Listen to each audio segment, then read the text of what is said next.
everyone, and welcome back to another episode here at the Damage Report. We have a lot of special days of the Damage Report, pretty much 5 a week. But Wednesdays are always special because they're the big news days for whatever reason.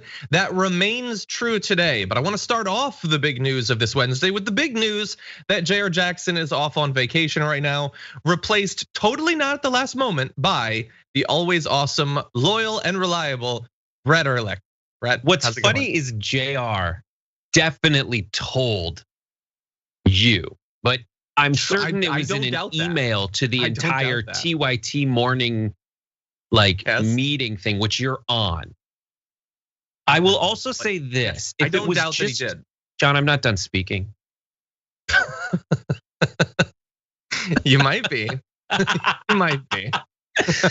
If it was just you involved in the booking, I would blame it on you completely for not remembering this information, for not coordinating this information. The fact that the people who handle you also were taken by surprise, I think it's a higher level thing. Like I have more confidence in their ability to plan events than you. Now, is that difficult to have more confidence in them than I have in you to plan events?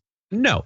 For you to suggest events, 100%. John motivates people to do it. But actually, John, what time should I be at your house? Stop. Whenever. What you know? Yes.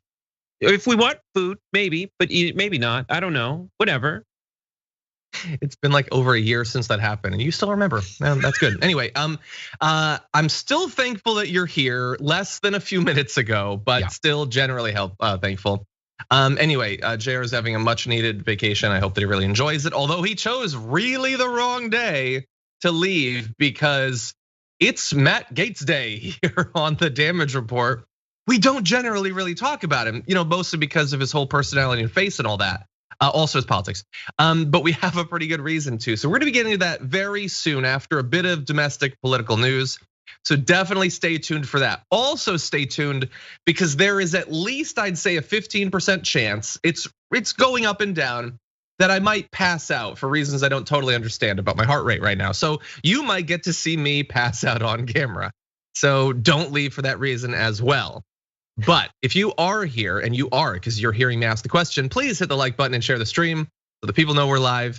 And as we go through this hour, you can send us comments, tweets, super chats, all of that, and we will respond as we go.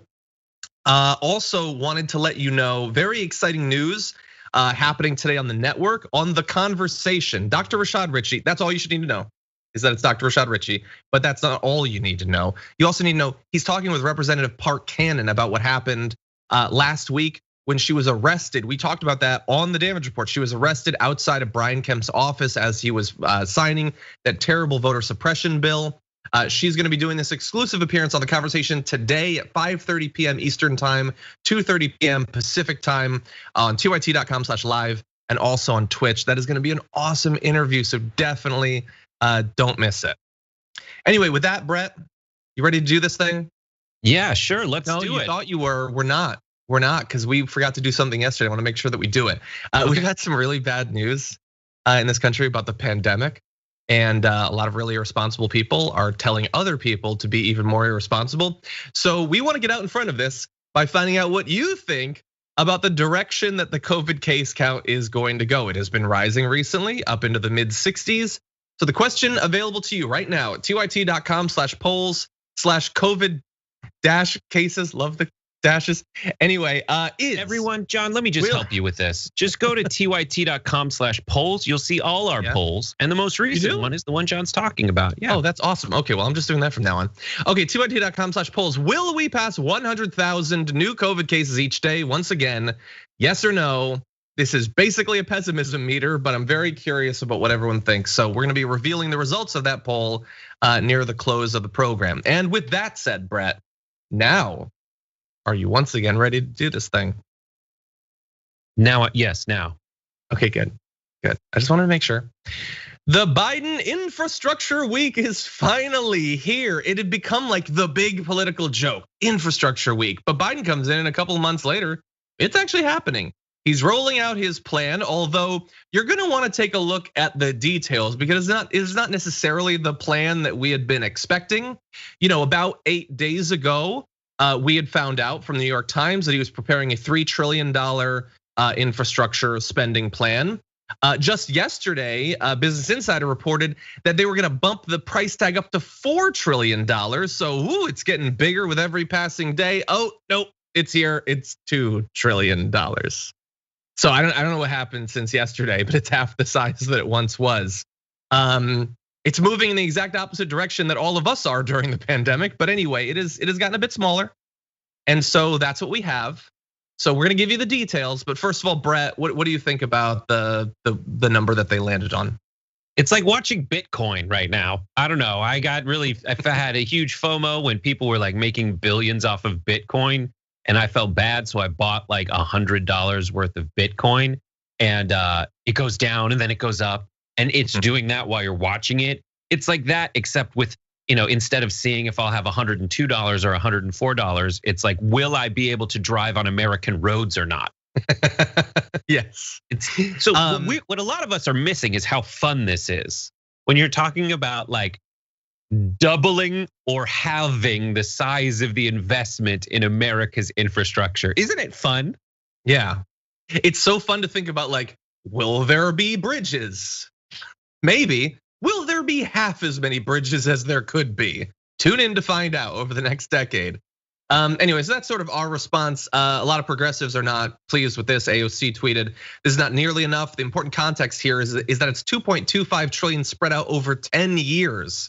For context, the COVID package was 1.9 trillion for this year alone, with some provisions lasting 2 years. It needs to be way bigger." Yes, it is. It is very small in comparison to what we've been doing in regards to the pandemic. And as you'll see, it's talking about a lot of different areas of the American economy and infrastructure and healthcare. So when it's doing all of these different things, for the number to be lower than it was supposed to be literally 24 hours ago, not necessarily a great sign, which is not to say that there aren't good things in it. There are, and we're gonna cover some of the big ones. First of all, it plans to invest about 2 trillion over the next 8 years, which is about 1% of America's GDP per year over that time. So another way to look at it, not that huge. Most of it involves upgrading America's roads, bridges, and public transit, but it also expands long-term care for the elderly through Medicaid, bans exclusion zoning, and invests in community-based violence reduction programs, among many other things. And there are a lot of things, like $621 billion in infrastructure spending dedicated to rebuilding the nation's roads, bridges, ports, and rail systems. 300 billion to bolster manufacturing, 213 billion for affordable housing, 380 billion for research and development. I guess just in general, I don't know. Modernizing America's electricity grid, installing high-speed broadband around the country, 400 billion for home and community-based health and elder care. Little things that I like to see, like investing $174 billion in the electric vehicle market, including building out a network of 500,000 EV chargers on roads over the next 9 years. That's significant. I have a lot of criticisms, but that's certainly significant. It also notably, and there should be more coverage of this, eliminates all lead pipes and service lines in drinking water systems and puts 56 billion in grants and flexible loans to states, tribes, and territories to upgrade drinking, wastewater, and stormwater systems. So the idea is we're gonna get rid of the lead in the water, finally, across the country. So that's good, Brett. A lot of good things here. What are your thoughts? My thoughts are, exactly what you pointed out proves that we don't have enough information about this, and there will be time to get that information. And in the meantime, progressives are saying it's not enough, right? Which is fine, and like the default position that we should have and should be expected based on experiences with government spending and investment in underserved areas, right? So this is a good position to have. When you say that it fluctuates between when everybody says that it fluctuates between $2 and $4 trillion over the course of a week, just underscores how little information that we have. Maybe the original plan was 8 years and then 16 years, $4.9 trillion or $4 trillion, and now it got halved to 8 and 2. We don't know yet. The other thing is no one knows what anything costs really ever. Okay, so it's weird to me to hear, or at least you need a more developed like invoice with line items and costs if you're gonna criticize it, right? So and we don't have enough information to know if that criticism is valid yet, because right now it's literally press releases from the people who want you to like it. Okay, So there will be time. It must be monitored as it progresses. But in terms of those subject areas and those line items, I like the priorities. I like the priorities being, we got to build roads. We got to build broadband. We have to, in the same way that building the railroads in the Industrial Revolution was very essential for America to develop as a nation economically, even though they did it by terrible, terrible means. We need to lay that fiber now to take us to the next level. And we need to build the roads because we still, even though the cars might not have drivers in them, we need to get stuff from place to place. So I like the priorities and definitely getting the lead out once and for all. Definitely getting the lead out, that's funny. Yes, so let's turn now to process. We now have at least basic ideas of what the Biden infrastructure plan is supposed to look like. The plan, not the final bill, not even the interim bill, we have that. So let's talk now about what actually happens from here, because when progressives criticize the size of the bill, it's not just that it's not big enough, it's when is it not big enough? And I think that matters. Possibly Brett will disagree. Nobody disagrees with me more on the show than Brett. It's one thing to have it chipped down to 2 trillion as a result of what is going to be a soul shredding process in the Senate, but that's not what's happening here. They're starting at $2 trillion. Now, could it expand in the process? It's hypothetical. You could maybe think of that. And even Joe Manchin had previously said numbers that were higher. But all these, like, we gave details on what's in it. Do we think that there's likely to be more at the end? Maybe. Sometimes there's pork that's put in spending bills. That is possible. My fear is that, like with a lot of the other, like with the COVID stimulus bill, is that it's more likely to shrink than expand once we get into this. And if you're already starting off at a number that many people believe is too small, and it's certainly not, it's not FDR 2.0 like he's been so hyped to consider himself apparently behind closed doors. So, Brett, what do you think about that? About what's going to happen once they actually get into the thick of it? I love that you say with great optimism, sometimes pork makes its way into the bill. Always pork makes its way into the bill. Frequently, it does end up shrinking the overall size of the bill because it's not just enough to take spending out for massive needed things. In order to whip those votes, you also need to, you need to sweeten the deal by I forget what it was, like classifying refineries in Kentucky with random classifications so they get new tax things for Mitch McConnell back. Anyways, I think that this will be a budgetary bill and probably make its way through the reconciliation process, which narrows which gets rid of a giant hurdle. In the meantime, I think that the Senate will only pick its filibuster battle for HR 1, and depending on the timing of all of this, that will determine whether, I think they're going to do this first and go through reconciliation so they don't have to bother with all that other stuff. I honestly don't know. My guess is, as someone who is native to the Senate, Joe Biden is doing this in the hope that he will win specific votes, specific ways. But then again, that's just my gut, which I'm not trusting in this case because I honestly don't know what their next steps are going to be. Like I'm certain they will go try to get it through the House in some way that is flashier and bigger, and then it'll get to the Senate, who will rewrite it. And I think they're trying their luck with these, like Madison Cawthorn. You voted against it and you're bragging about it. You want to do that again, or you want to get behind laying high-speed internet so the people who've been stuck at home for a long time, you're not going to win this battle anyway. You might as well be able to say you voted for it afterwards. Well, and it does notably provide for 100% coverage of rural broadband. That's what they're saying, at least. Right. So look, it's possible that in the House they pass something bigger. They've disagreed with Biden's priorities. That is possible. What do you think about Republicans? Because it's generally, I assume going in, any Biden priority or Dem priority, you're going to get 0 Republicans. This being an infrastructure bill, something that they kept at least pretending they wanted to do while Trump was president, and it putting money into a lot of different states, a lot of different congressional districts. But it's still Biden. So do you think it is possible that in the House or the Senate, they will get any Republicans to sign on to this? Usually, so with these things that typically party identity revolves around. So infrastructure is a Democratic owned concept. The same way like being good on the economy is typically, when you ask voters, traditionally a Republican owned concept. Things like criminal justice reform is a Democratic owned concept. Things like welfare reform are Republican owned concepts, Republican pitched concepts.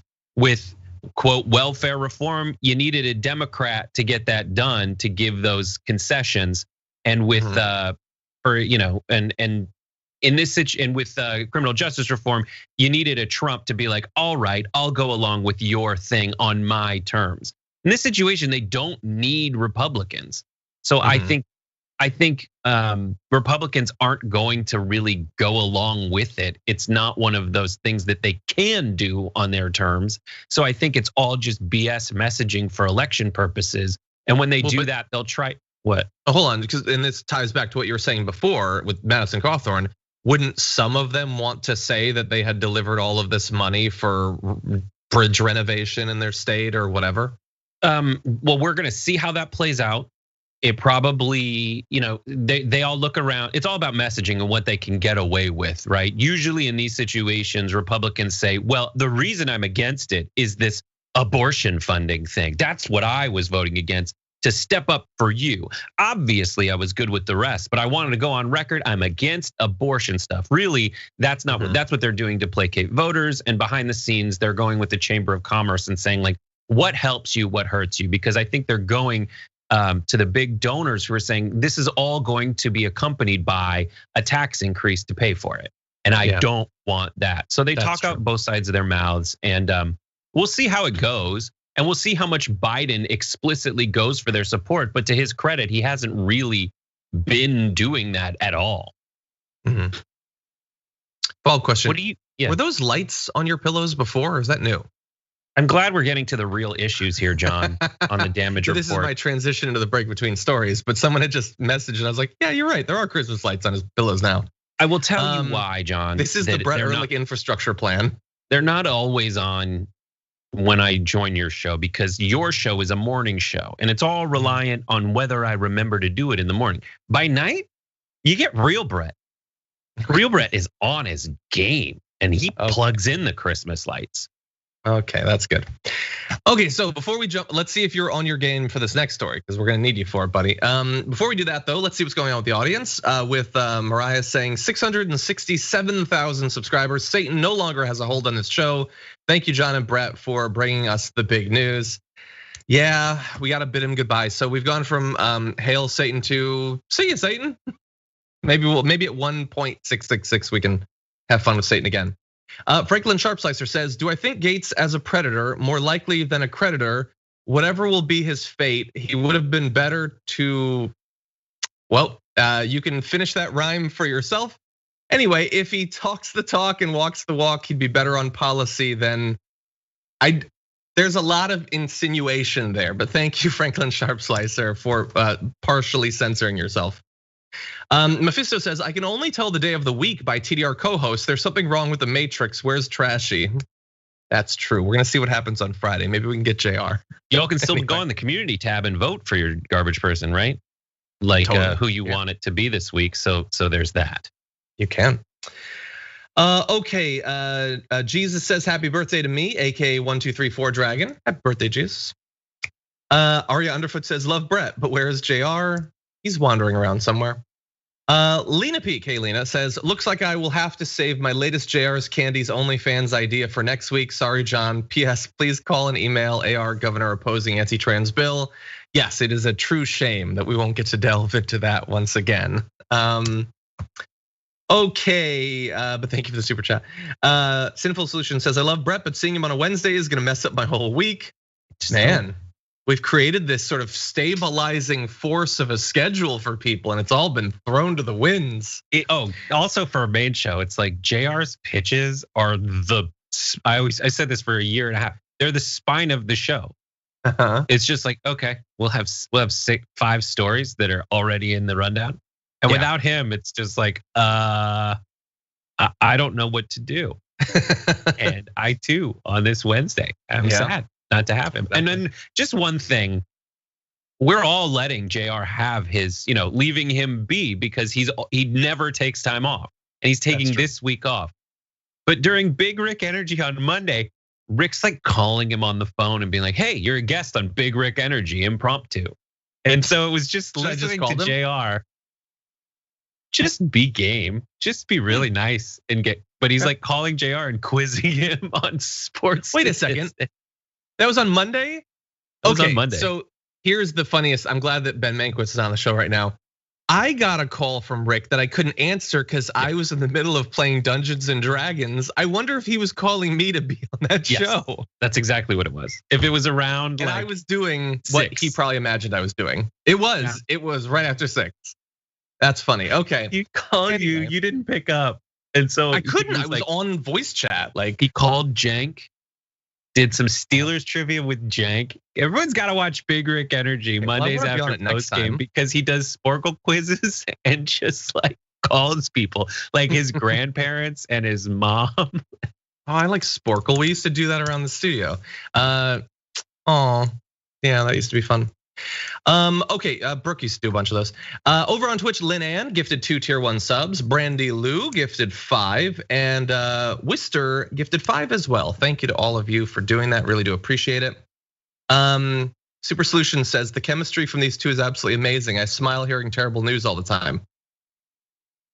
We make it work. There's sparks, John. There. That's what that is. Sparks. Okay, anyway, why don't we jump into the main story of the why did I look back at the camera? I'm listening. I just like listening to you. I just like me and the B-roll from now on. We can get B-roll of Brett. We'll use that. How about that? Anyway. B-roll, that's my nickname. Hold on, Forbeszilla says, I demand Sprocket in exchange for not having JR today. Not having JR makes my heart sad. Look, that seems reasonable, but if I could produce Sprocket right now, that'd be weird because he's gone. It's not weird because frequently you look after Sprocket when they they leave town, which is just once a year to go to spring training. But okay, now with that, let's do this. Matt Gaetz is apparently being investigated for a number of crimes that, considering like recent American politics, one would think a lot of people on the right would take very seriously. And they're very much not. But let's give you the details. This is a long and weird and winding story that he has chosen to make as weird as possible. But basically, Representative Matt Gaetz, Republican of Florida and a close ally of former President Donald Trump, is being investigated by the DOJ over whether he had a sexual relationship with a 17-year-old and paid for her to travel with him. Investigators are examining whether Mr. Gaetz violated federal sex trafficking laws. A variety of federal statutes make it illegal to induce someone under 18 to travel over state lines to engage in sex in exchange for money or something of value like hotel rooms and things like that.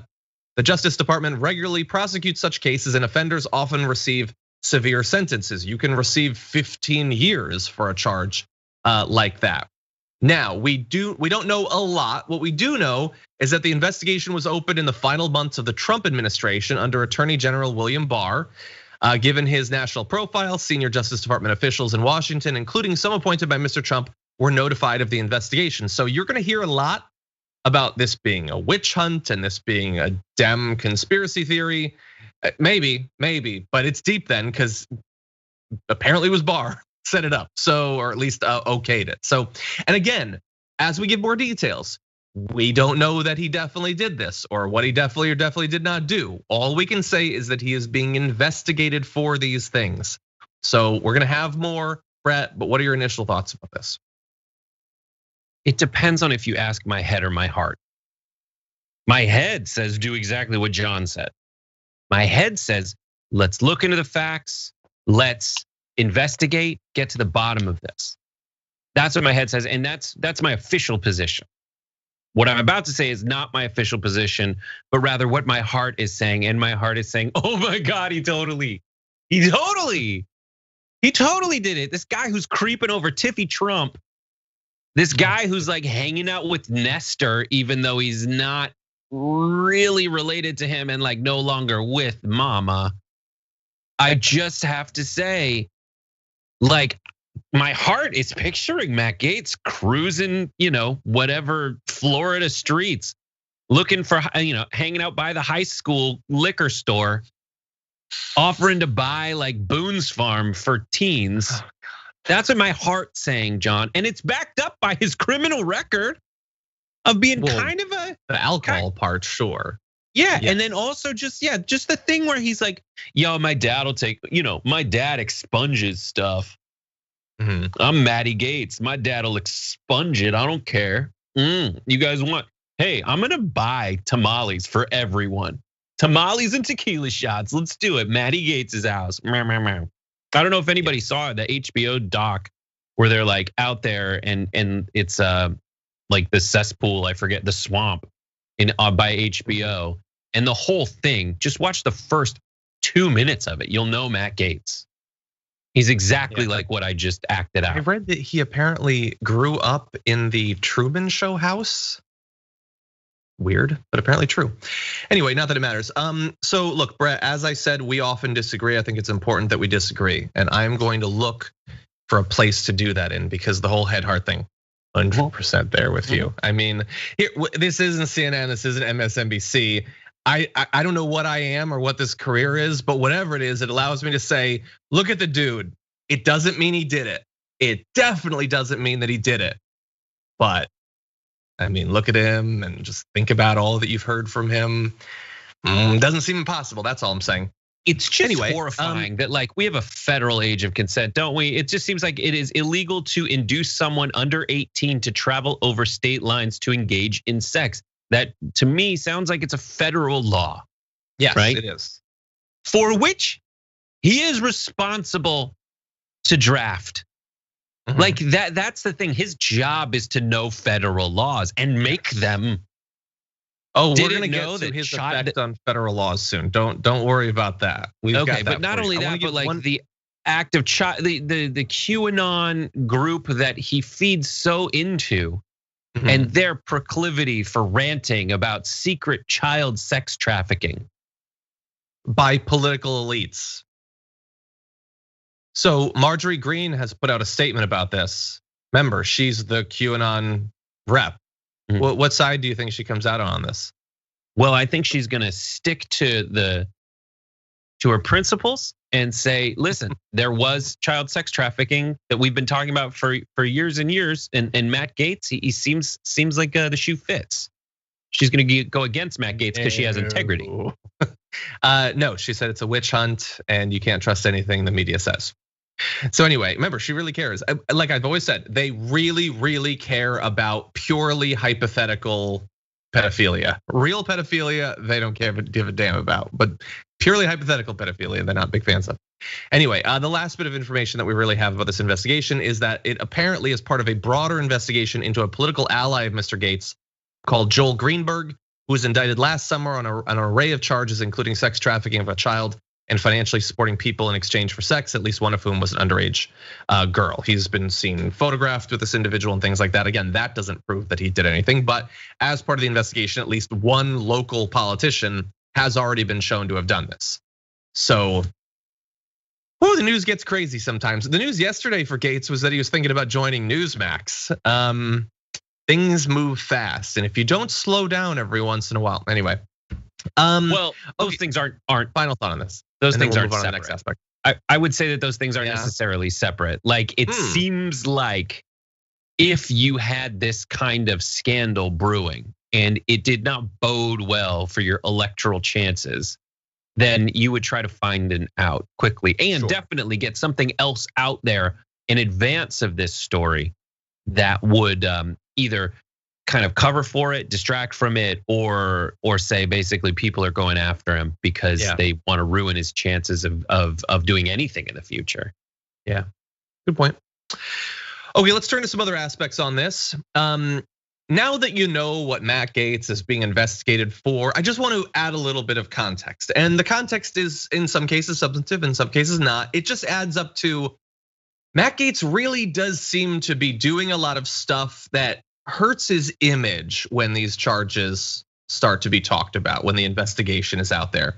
Little things like even recently, less than a week ago, when Elon Musk tweeted that if there's ever a scandal about me, please call it Elongate. And Matt Gaetz responded, deal, I want GAETZGATE. It's like a week before the gate.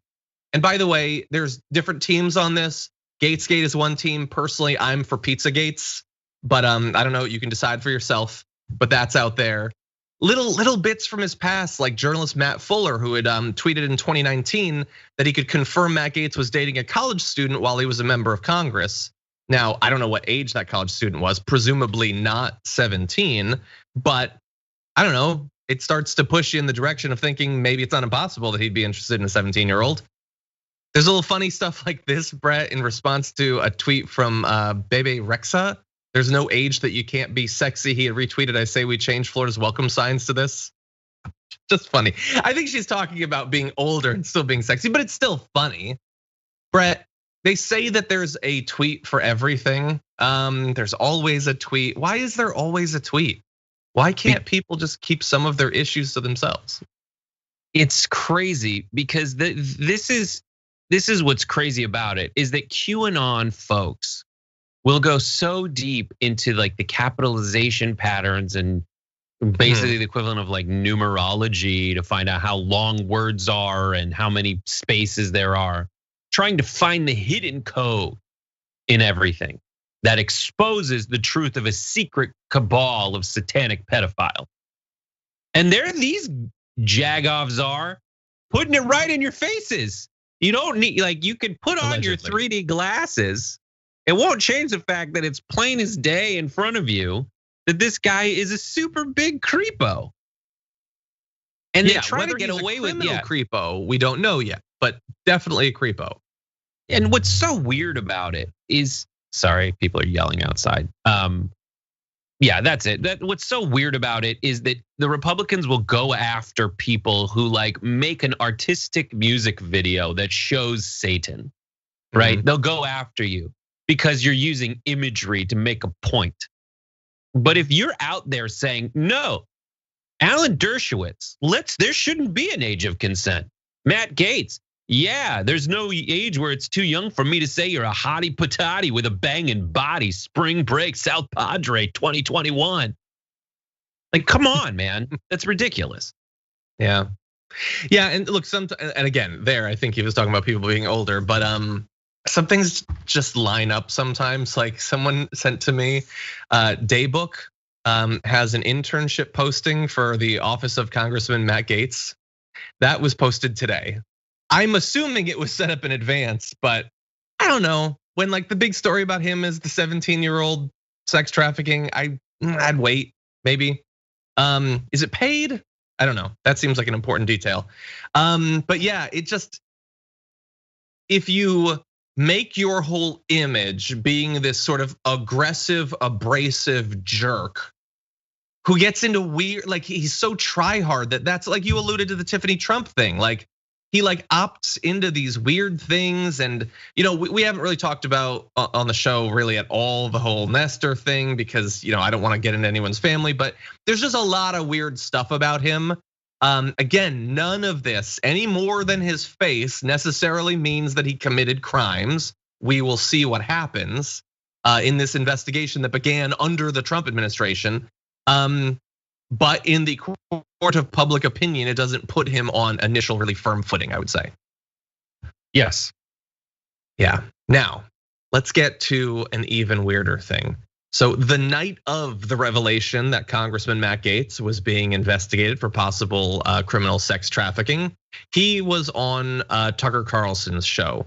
And Tucker Carlson loves a good scandal when it's a Democrat. When it's a Republican, slightly different. And you can immediately tell how different it is from the way he introduces Matt Gaetz, as you'll see.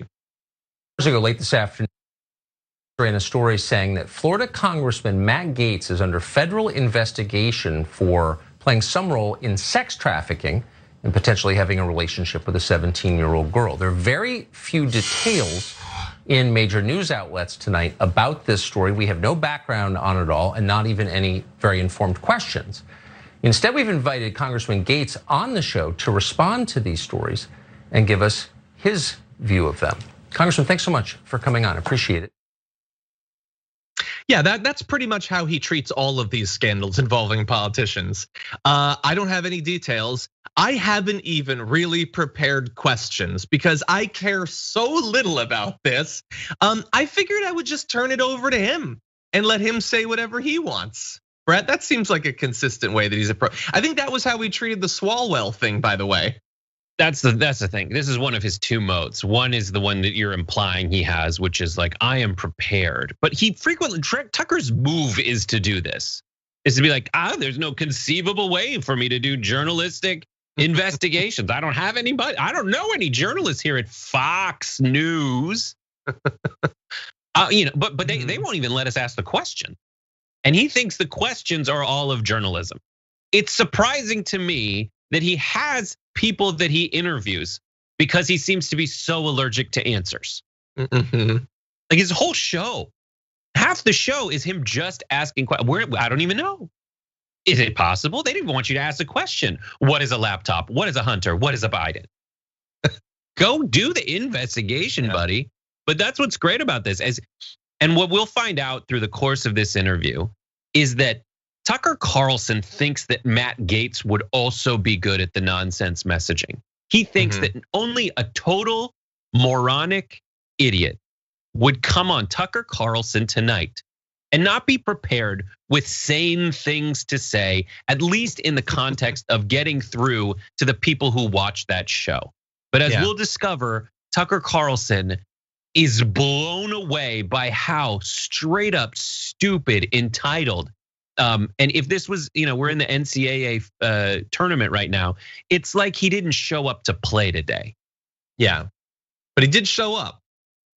And so here's what we've got. Here's the beginning of Gaetz's explanation. Now, I want you to pay attention to a couple things here. Pay attention to what he says he didn't do and what he doesn't address at all in this video. It's a horrible allegation and it is a lie. The New York Times is running a story that I have traveled with a 17-year-old woman, and that is verifiably false. People can look at my travel records and see that that is not the case.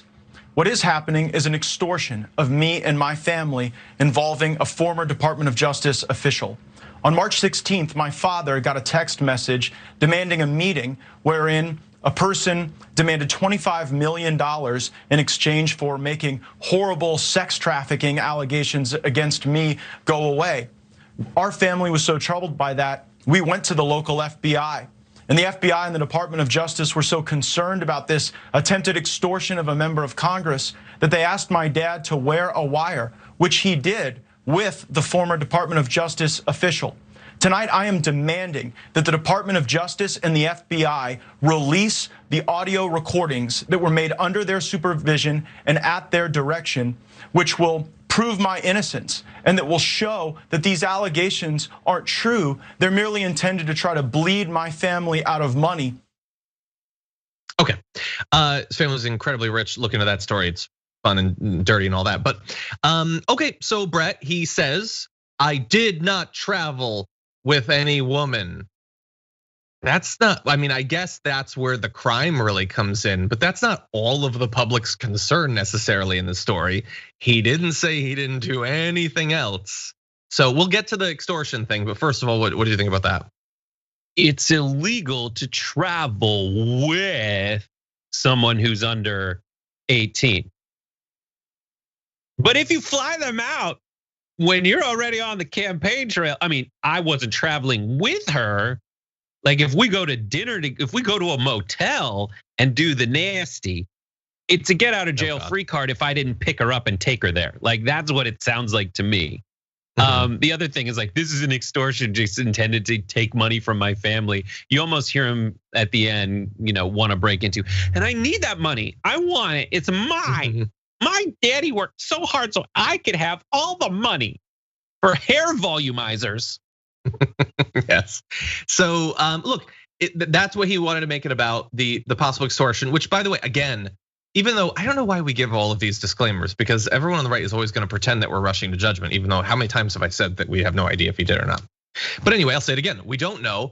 And look, if there is someone in the DOJ trying to extort him, that's really bad. Now, you can extort someone about something that someone did that was illegal. So it doesn't necessarily mean that he didn't do it, but we should definitely know about that. And look, the fact that it was begun under Trump doesn't mean that someone in the DOJ couldn't be trying to extort him. That's totally possible. And again, wouldn't prove that he didn't actually do it. But so that's sort of a weird thing to make it about. But it gets weirder. Matt Gaetz decides in his Tucker Carlson interview last night to weirdly bring Tucker Carlson into it in a way that I don't think Tucker Carlson knew was gonna happen, and he certainly wasn't happy about. Let's watch. I'm not the only person on screen right now who's been falsely accused of a terrible sex act. You were accused of something that you did not do, and so you know what this feels like. You know the pain it can bring to your family, and you know how it just puts people on defense when you're accused of something so salacious and awful. Yeah, you know what else puts people on defense? When their guest alleges that they did this thing or were falsely accused. Brett, don't ever pull that on the damage report. I am not the only person on the screen right now. And you know that feeling you have, John? Oh, like fear about, I'm starting to finish the sentence in my head. I know, I'm thinking of a lot of stuff too, but I'm not gonna share it because what you did to those kittens, John, I haven't done. I'm not the only person who's been accused of picking up kittens by their tails and throwing them. It's not throwing, it's swinging and releasing. Throwing's illegal, swinging and releasing is not. Anyway, yeah, no, Tucker Carlson's not happy about that. That's what Tucker's done. Tucker's like, all right, we're equivocating about like who traveled with whom on the same plane. Like I'm used to that. That's my wheelhouse. Like very carefully worded defenses and then distractions. Yeah. But you brought up people accusing me of doing terrible, horrible, no good, very bad things. I'm done with you, bud. And it doesn't get better from there. And I just want to bring back the fact that he did that earlier when we played that video. Ida pointed this out yesterday. Matt Gaetz tells people that his dad wears a wire. That is pretty funny. But anyway, so credit to Matt Gaetz though for finally making Tucker Carlson's blank expression context appropriate, because he was trying to keep it together. Wait, what is he doing? Now it's only fair for us to give Tucker Carlson a chance to respond to that. So here is his response to what Matt Gaetz just insanely said there. You just referred to a mentally ill viewer who accused me of a sex crime 20 years ago. And of course, it was not true. I never met the person. But I do agree with you that being accused falsely is one of the worst things that can happen, and you do see it a lot. Yeah, and it's even worse when you're reminded of it live on TV. So look, I honestly don't even know the details of that particular allegation that Tucker Carlson was making it about. I don't know for sure if that's actually what Matt Gaetz was talking about, because I am old enough to remember that Tucker was accused of sexual harassment last year by a recurring guest of Fox News that alleged that multiple hosts, including Tucker Carlson, had sexually harassed her. This is Kathy Aru. You can see interviews with her giving the details. That was not 20 years ago. It was not a mentally ill person that had never met him. It was a woman who was repeated on his show and said that he sexually harassed her. But he didn't want to make it about that, interestingly. Also, there's a difference between a mentally ill viewer or any random viewer saying I had sex with Tucker Carlson and a Bill Barr sanctioned investigation originating in a friendly administration's Department of Justice continuing an investigation into whether you did this. Yeah. Well, look, the Matt Gaetz Tucker Carlson interview just keeps on giving. So he's going to give a little bit more detail, Matt Gaetz will, about some of what they got up to together. Matt Gaetz and Tucker Carlson didn't know that they were these kinds of buddies, but anyway, let's take a look. Again, I only know what I've read in the New York Times. I can say that actually you and I went to dinner about 2 years ago. Your wife was there and I brought a friend of mine, you'll remember her. And she was actually threatened by the FBI, told that if she wouldn't cop to the fact that somehow I was involved in some pay-for-play scheme, that she could face trouble. And so I do believe that there are people at the Department of Justice who are trying to smear me. Providing for flights and hotel rooms for people that you're dating who are of legal age is not a crime. Well, yes, what you just defined would not be a crime, but if they're not legal age, then that would actually be a crime. And I understand some people get confused about this because they say, well, they're saying that she's 17, and note that they're all like, this is a 17-year-old woman. They're really focusing on the woman part. 17, yes, that is the age of consent in some states, and that is why, in theory, he might not be in trouble for breaking state laws, but for sex trafficking, that is not the case. And so he's trying to define himself out of suspicion. All he's doing is defining what not breaking a crime looks like. What we need to find out is whether you qualify for that, and that we don't know. Yeah, that makes total sense. But it's sense. Weird to make it about a dinner with Tucker Carlson. And Tucker, his face went from blank to like, oh, he doesn't like it. You're just like, if there were across the same table doing this interview in a pre-COVID world, Tucker would just be kicking him under it. Like, shut up. What are you doing? And that's like me going, John, remember, before I was married, I brought a lot of random women. We had dinner with some that you remember. I don't remember her name, but she was there, and we hung out together. So Tucker, not only did I just bring up some disproven allegation that I'm not going to be too specific about, and you can kind of change it to define which allegation of sexual misconduct against you think is most easily dismissible, right? Mm-hmm. Thank you. That's one thing. The other is, hey, Tucker, you know how we all were hanging out with the person in question at dinner?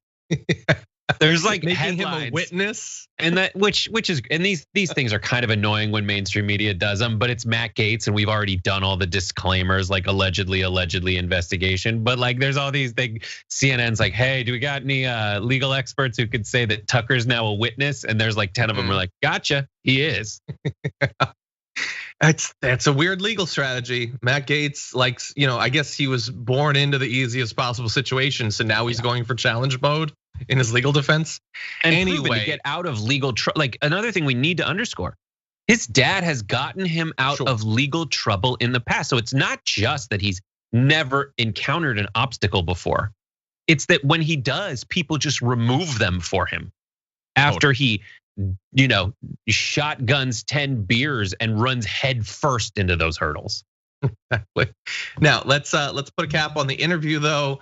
After he finally, for him blessedly, gets rid of Matt Gaetz, here is what Tucker Carlson had to say. If you just saw our Matt Gaetz interview, that was one of the weirdest interviews I've ever conducted. That story just appeared in the news a couple of hours ago. And on the certainty that there's always more than you read in the newspaper, we immediately called Matt Gaetz and asked him to come on and tell us more, which, as you saw, he did. So like, you had him on to defend himself, like you want those things to go away. Is that what happened? Did that help Matt Gaetz? Did it help Tucker Carlson? So he doesn't like that he's involved in it, but he's like trying to. That's that's the most honest I think he's been, just in terms of facial expression and body language. He was deeply uncomfortable. I wonder what he really thinks about that experience. It's amazing, and it's difficult to lose Tucker unless you're like a Republican business person during one of the like every third Wednesday when Tucker decides to become a populist. Like, that's the only Republican figures, traditionally Republican figures that Tucker will back away from, right? He had someone on recently where he's like, thank you so much for telling us how fascism's the way forward in America. Mm-hmm. Like, I'm really glad that after you said fascism, I'm glad you came here to share that perspective. And after that, and the dozens of other Tucker interviews where he's like, thank you, crazy. Thank you for that. Exactly. This was so nuts that afterwards, Tucker's like, we have 20 seconds for me to legally and rhetorically distance myself from Wackadoodle Boy that just came in? Cool. All right, I'm gonna do that. Let's bump the Hunter Biden laptop story by about 15. Oh God. Okay. Well, look, we got one last little bit on this, and this is the update as of this morning. Like we've been able to distance ourselves a bit from that interview.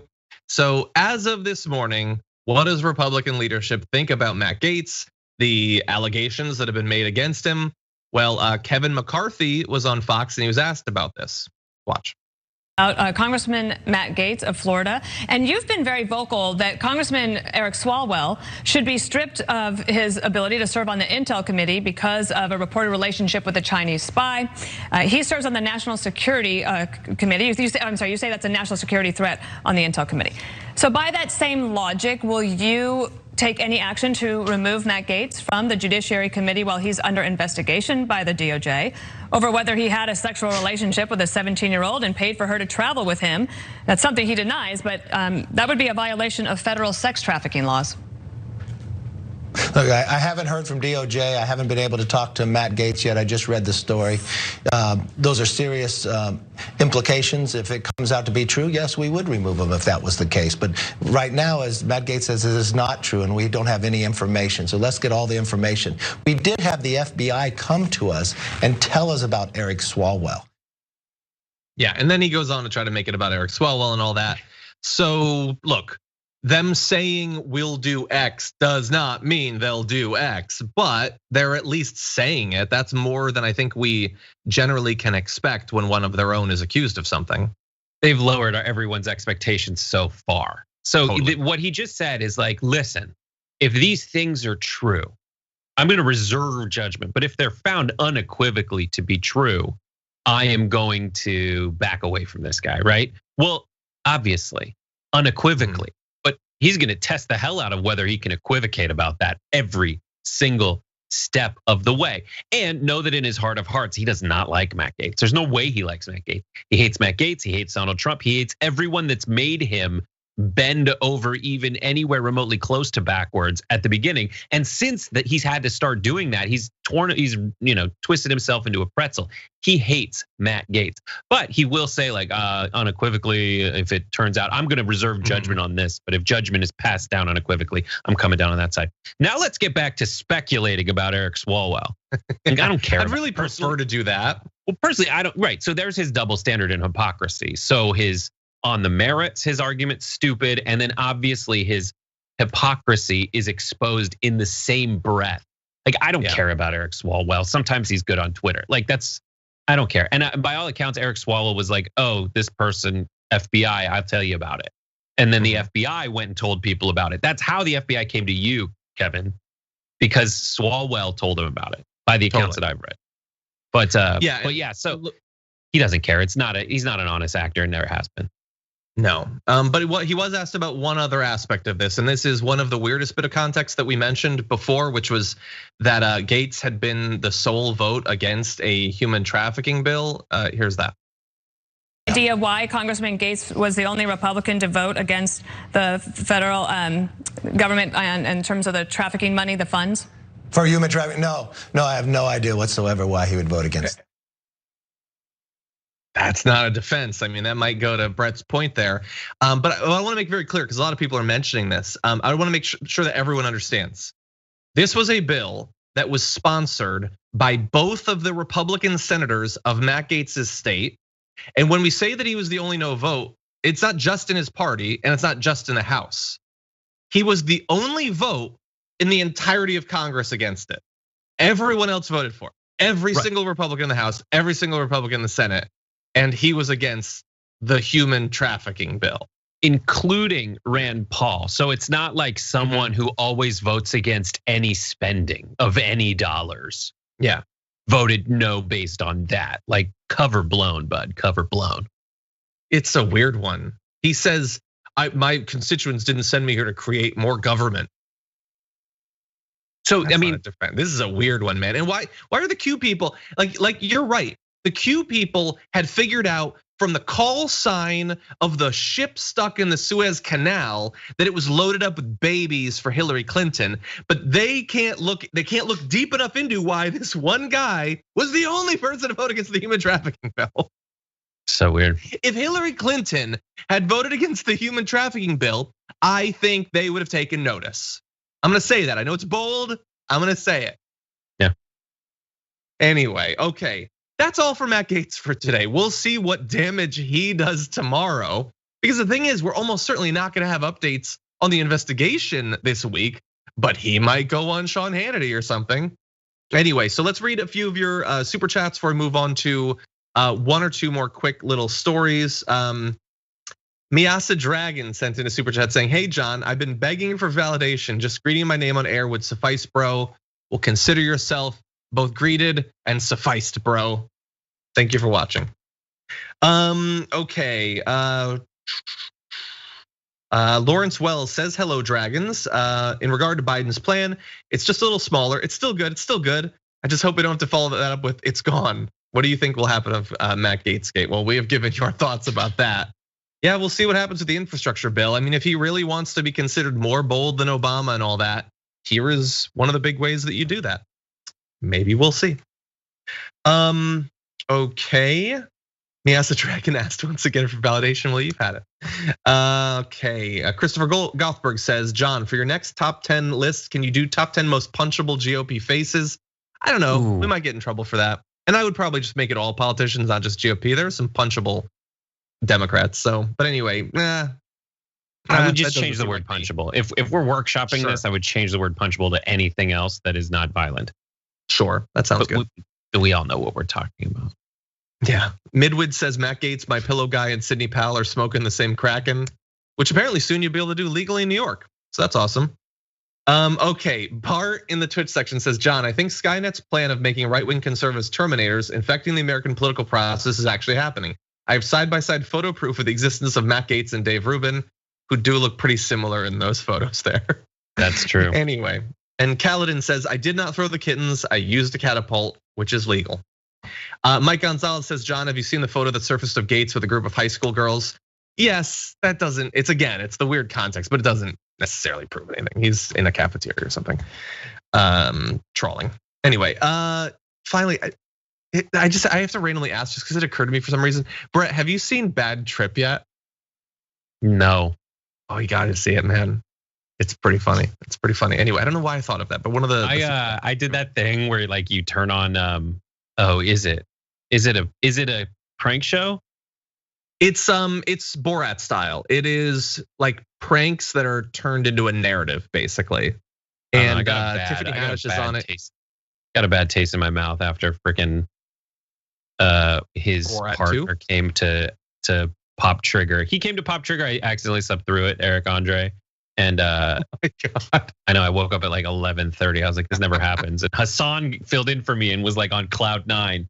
But the other time he had his partner come in and did the same exact thing where he did worse, way worse, like, stuffed salsa in his pants in front of the show. I don't like that. That stuff makes me uncomfortable. And if it's not for a point, it's not to make a point. If it's just being mean to people, I really don't like it. Sure, I feel like most of the humor in this that I saw was he was looking bad. And I don't generally like prank stuff, but it was funny. Anyway, no point anyway, just was curious. So with that, why don't we, actually, why don't we go to the poll results before we jump back into this? Because we did ask you what you thought about the course of the pandemic, if we were likely to get above 100,000 cases a day once again, despite the vaccination. Let's take a look at those results and see what everyone thinks. Okay, it looks like 87% of you think that we will once again spike above 100,000 cases a day. Whew. Here's what I like about it. Out there. Here's what I like about it is whoever took this screen cap doesn't know that you can change your vote afterward. It just wants you to know, like you can typically, yeah. Anyways, this is inside like producer stuff. Typically, because it shows who you voted for. Oh, the person who clipped that, the person who did it voted against it. I wonder who did it. Was it Norma? I wonder. I don't want to know. Anyway, they probably clicked it so they could see the results and weren't paying. That's my guess. And weren't paying attention. I do that. but then I change it afterwards so it looks like, hey, you America, this is your vote. Yeah. Well, wait, hang on, let's see. Yes, I did, Sophie. Okay. So people think that it is going to get worse. Let's talk about one of the little reasons why it might get worse, actually. Governor Ron DeSantis is one of a number of Republicans who've been coming out against vaccine passports, or basically requiring vaccinations for anything to try to limit the spread of COVID. That is consistent with the way he's approached this pandemic from the very beginning. And it is resulting in a fun little event that's going to be coming to Florida soon. It's billed as the Million Maskless March and Mask Burning. And its organizers say that April 10 marks 1 year of mask tyranny in Broward County. And we will mark that date with a celebration of freedom. It will feature recognition and prizes for those who have faithfully endured this last year.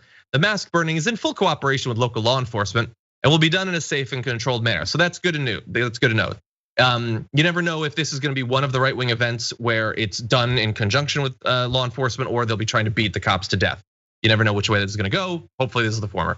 Second, though, that they've faithfully endured this last year. Look, we've all endured this last year. Arguably, they've endured it the least because they haven't been being responsible. We have been the ones who've been limiting ourselves, wearing the mask, trying to be safe and responsible. They've been flouting it and shouting in the face of people working the cash register at Publix. That's not enduring, that's delighting. But they're gonna have this little mask burning, Brett. And by the way, no, what do you think?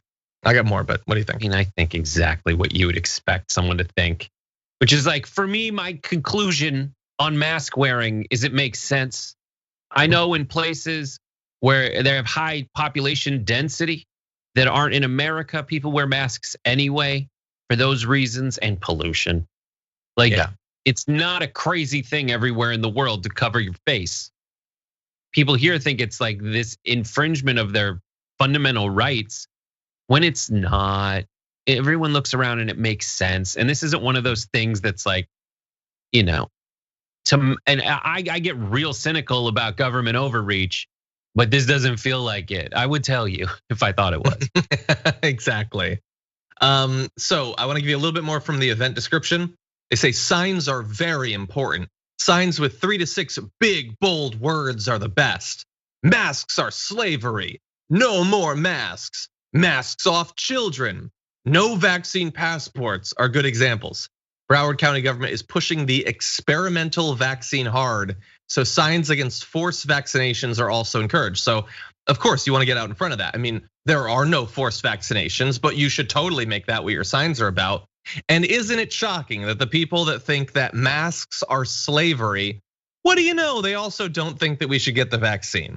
So don't do the thing that would protect you from it until we develop the vaccine that you probably really want Trump to get credit for, but now don't want to actually take. And you want to encourage other people to not take it. So that's gonna be a fun event. Surely not gonna lead to more COVID. Definitely not. I just wanna say, when they say masks are slavery, my gut is those are two different things. Like, that's one thing I definitely can't go with them on, is that masks are slavery. But just to be safe, if they're taking volunteers to participate in an experiential proof that masks are indeed slavery, those very same people can be my slave for a while if they want to.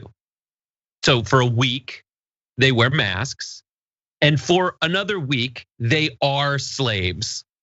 And we'll see if they feel that those two experiences are the same. Afterwards, we'll compare and contrast, see how they like it. Look, I respect your wielding of satire. For me, it's just enough to say, man, what a terrible person to compare like this. I'm a slave now. I've experienced the worst a human life could ever be forced to be, with the threat of violence and families being separated and rape and murder. This is as bad. Why have they done this to me? Imagine, like, when you're holding that sign, it's like, do you not get that? Are we the baddies? Do you think you're the hero of this story? when you're saying this is as bad as all the Harriet Tubman stuff I saw. And but get they her do off still the think money. Get her off the money. They're also If probably she not big has fans of Harriet all Tubman. my money. That's what I love. And by the way, can I just note, this is one of those things, one of the things I find very fascinating are things that you can't prove, but you know to be true, that every one of these people that are asserting that masks are slavery has at least once in their life said, slaves didn't have it that bad. Guarantee they think that slavery wasn't as bad as the libs want you to think it was. Civil War was about economics. Yeah. It was about economics. Anyone who says it's slavery, it was about economics. What economics? American economics. They got Anyways, I would say that Britney Spears had a more cogent slavery argument in the song "I'm a Slave for You" than their mask thing. than their masks are slavery call. Yeah, hashtag free Britney.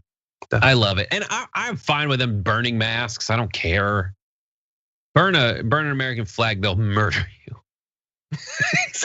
And they don't realize that my defense of their flag burning protest is a purer version of First Amendment respect. Their mask burning protest than anything. They won't say. They'll say I'm canceling them for saying it's fine if you all get out there and burn masks and probably wear a mask so you don't cough from the smoke inhalation. That's smoke of the masks. But, I can totally imagine a Borat sketch where he goes down there. He's got the thing with the flames, and he's like, "Let's burn them." So they're throwing them in. Then he starts handing out American flag masks, and they're suddenly in a very tough situation. What do I do? I love it. That's the best way to do it. Okay, Brett, thank you so much for stepping in. Really do appreciate you being on the show. We'll see what ends up happening with Friday. See what happens. But until then, Brett, thank you. What can we expect out of the TYT network for the rest of today? The rest of today, The Young Turks airs at 3 p.m. So first of all, the one that you mentioned, the interview with Dr. Rashad Ritchie and the state representative who was arrested in Georgia, that is on The Conversation, which airs at 2:30 Pacific, 5:30 Eastern. And then, or about that time, just check. Basically, everyone should get notified. 5:30 p.m. Eastern time, 2:30 p.m. Pacific time on tyt.com/live, and also Twitch. Representative Park Cannon will be joining Rashad Ritchie. And then also the other thing is the Young Turks will feature John Iadarola for the first hour, Anando Vila, and alongside Anna Kasparian for hour 2 and post game. So everyone check that out, and you're really gonna love it. You're really gonna love it. And then Wednesday, my wife from the other, I'm like, what is on Wednesdays on Twitch? What is on Wednesday? That's what I was pausing for. My show. I was like, what is it? Because I know Jordan Yule's on Thursday. Yes. We got a new show coming out that we're not talking about. That's gonna be really fun. Monday is Rashad Ritchie's show and Big Rick. Oh, my show, Happy Half Hour. Wednesdays, 5:30 p.m. Pacific, 8:30 p.m. Eastern time, twitch.tv/TYT. I'll be drinking, but also talking about happy and ridiculous news. Awesome, that'll be fun. Okay, Brett, thank you. Talk to you soon. Thank you. And thank you to all of you at home. Before we close things out, I wanna read just a few more of your messages. Daniel says, Matt Gaetz has always been a tool. He held a rally in the party room in my restaurant and I had to kick them out because they were being racist. Oh, I wish that you had filmed that. Mazia says, finally employed after a year off, became a member and sharing more of the wealth. Can I be Noble Gas Dragon? That is funny and thank you. Very glad that you were able to get that job. That's awesome. Christopher Moore says, Brett and John, I effing love you guys. I hope JR is having a good vacation. Glad Brett could fill the void. He could. Glad for that as well. Over on Twitch, oh geez.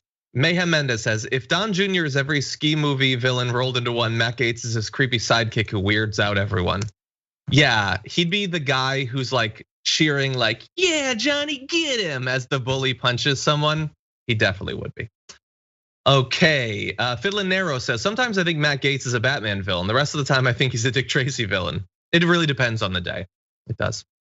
I wanted to thank some members for resubscribing, including Raven Mad Cat for 6 months, Why Not Octavius for 8, Equanimity for 7, Maria Paul DK for 9 months, as TYT sub baby day has finally arrived. Much better than having a real baby. No gore, Okay, wow, that gets really graphic. Well, I'm glad that you resubscribed. Thank you.